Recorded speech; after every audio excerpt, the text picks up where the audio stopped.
Rehearsal. The play is taking up most of my time as we get closer to opening night. Lots of lines to remember, long monologues where it's just me talking. Olivia had this great idea though, and it's helping. I have my fiddle with me on stage and play it a bit while I'm talking. It's not written that way, but Mr. Davenport thinks it adds an extra folksy element to have the stage manager plucking on a fiddle.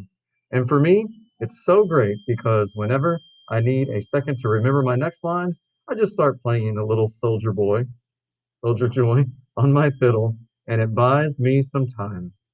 I've gotten to know the kids in the show a lot better, especially the pink haired girl who plays Emily. Turns out she's not nearly as stuck up as I thought she was, given the crowd she hangs out with. Her boyfriend, this built jock who's a big deal on the varsity sports circuit at school, it's a whole world that I have nothing to do with. So I'm kind of surprised that this Miranda girl turns out to be kind of nice. One day we're sitting on the floor backstage, waiting for the tech guys to fix the main spotlight. So how long have you and Olivia been dating? She asked out of the blue. About 4 months now, I say. Have you met her brother? She says casually. It's so unexpected that I can't hide my surprise.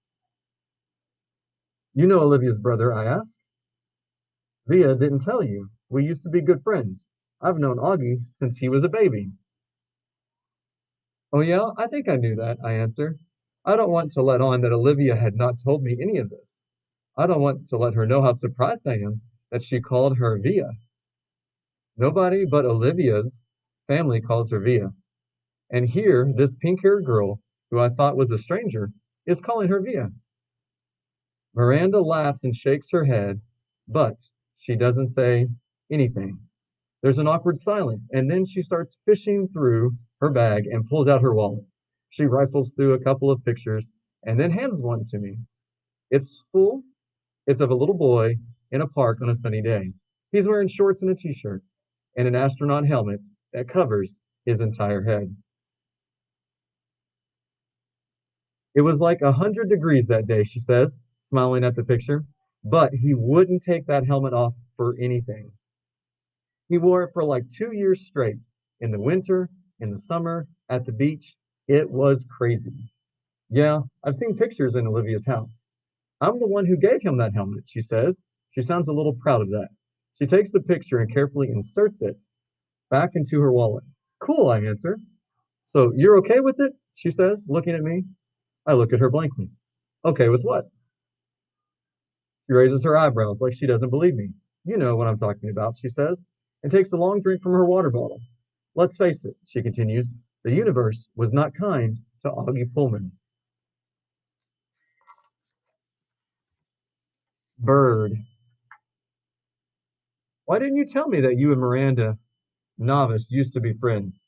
I say to Olivia the next day. I'm really annoyed at her for not telling me this. It's not a big deal, she answers defensively, looking at me like I'm weird. It's a big deal, I say. I look like an idiot. How could you not tell me?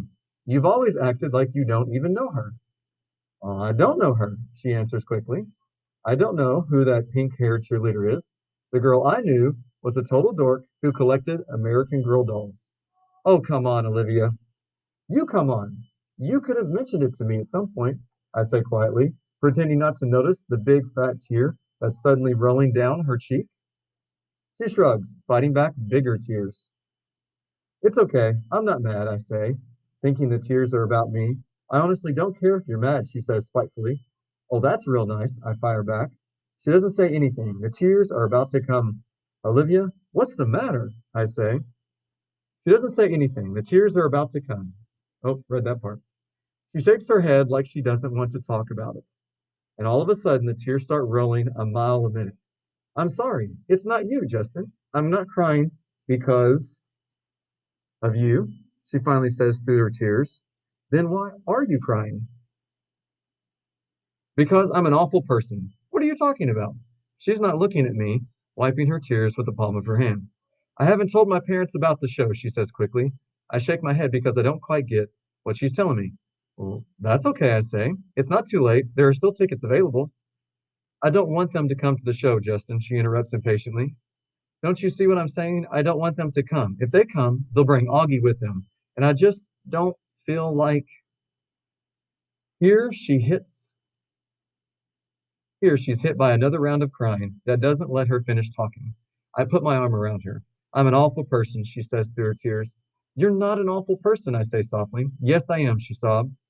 It's just been so nice being in a new school where nobody knows about him. You know, nobody's whispering about it behind my back. It's just been so nice, Justin. But if he comes to the play, then everyone will talk about it. Everyone will know. I don't know why I'm feeling like this. I swear I've never been embarrassed by him before. I know, I say, soothing her. You're entitled, Olivia. You've dealt with a lot your whole life. Olivia reminds me of a bird sometimes, how her feathers get all ruffled when she's mad, and when she's fragile like this, she's a little lost bird looking for its nest. So I give her my wing to hide under. Well, hopefully, boys and girls, you all enjoyed having your part of Wonder read to you by Coach. Continue to do a great job.